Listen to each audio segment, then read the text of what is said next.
So what do we mean when we talk about accessible design in technology-enhanced learning environments? Let's first look at the definition of accessibility. When we talk about web accessibility, we're really about ensuring that anyone using any browser or any technology is able to access content on the web. And this long list of the people who benefit from accessible design, which was compiled by the World Wide Web Consortium, W3C as it's known, which is the organisation that sets the design standards for the web. As you can see from this list, they include people with disabilities, vision impairment, hearing impairment, cognitive impairment, mobility impairment, but also many other sorts of people. People who, whose first language might not be English, people who might be using a different kind of technology, people who are using slow internet connections. Basically, all of our students, and we know at CQ University that we have a large number of students from diverse backgrounds, we know that our students benefit from making sure that the content that we produce in Moodle and other kinds of electronic formats are accessible to them. We also are aware, and you can see the statistics here, that approximately 1 in 5 Australians have a disability, of whom 2.1 million are of working age. And you can see the sort of breakdown of the different kinds of disabilities. And the concerning figure is that 90% of disabilities are not visible. So you may not even be aware that there's a student with a particular challenge in your class. So what are the guidelines? Well, the W3C has established the Web Accessibility Initiative, and that initiative covers 3 main types of guidelines. The web content guidelines, which is what we're concerned about as authors of content for Moodle. Authoring tool guidelines, and they're the guidelines that the developers of Moodle would need to follow. And user agent are the browser guidelines, so the developers of browsers. So the Web Content Accessibility Guidelines has 4 overarching principles. Content needs to be perceivable, it needs to be operable, it needs to be understandable, and it needs to be robust so that it can work across a range of different technologies. Now, there are a large number of guidelines, and they're all prioritized into different levels of importance. But for the purposes of this presentation, and to make sure that you have an overview of what's involved in creating content that's accessible, we'll just look at the 10 quick tips that Vision Australia provided.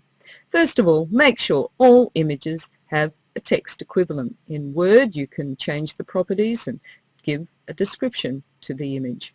In Moodle, you can also describe the image in text. And the reason for that is that students who rely on a screen reader, that is a piece of software that reads the page aloud, don't know what the images are. They rely on the text equivalent being read aloud.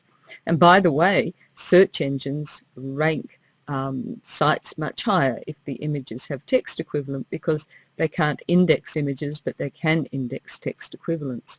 Structural markup, there we're talking about using style sheets, using them appropriately, and for example, when using headings, making sure that they're in the right hierarchical structure.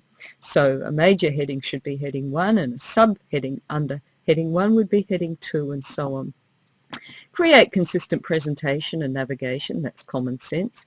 Make links clearly identify their destinations. So don't have a link that just says more, because there's no context for that.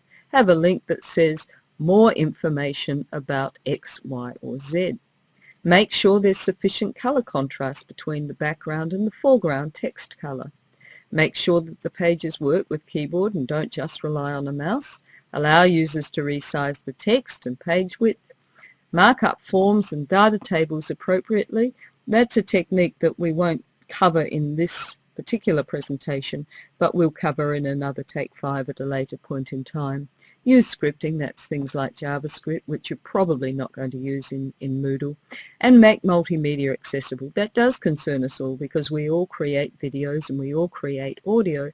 And videos should have closed captioning, which is easy to do now in YouTube. And audio files should have transcriptions. And many, many students benefit from that, not just students who are hearing impaired.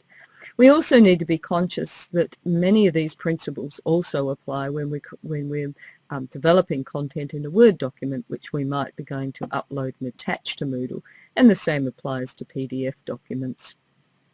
And then we need to be sure that we actually check our site to make sure it's accessible. So we could use any number of tools. There are Firefox plugins and Internet plugins, add-ons and extensions that you can Google and look up Web Accessibility Extension or add-on, and you'll find the links to those free downloads, and they're basically a toolbar that sits in your browser, and it allows you to test the color contrast and making sure the hierarchy of the headings is correct and so on.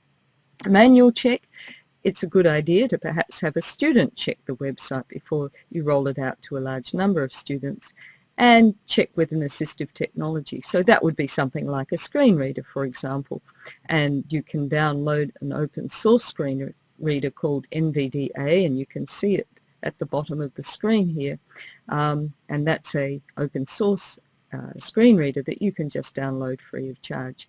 So they're basically the 10 quick tips for creating accessible content. Thank you for listening.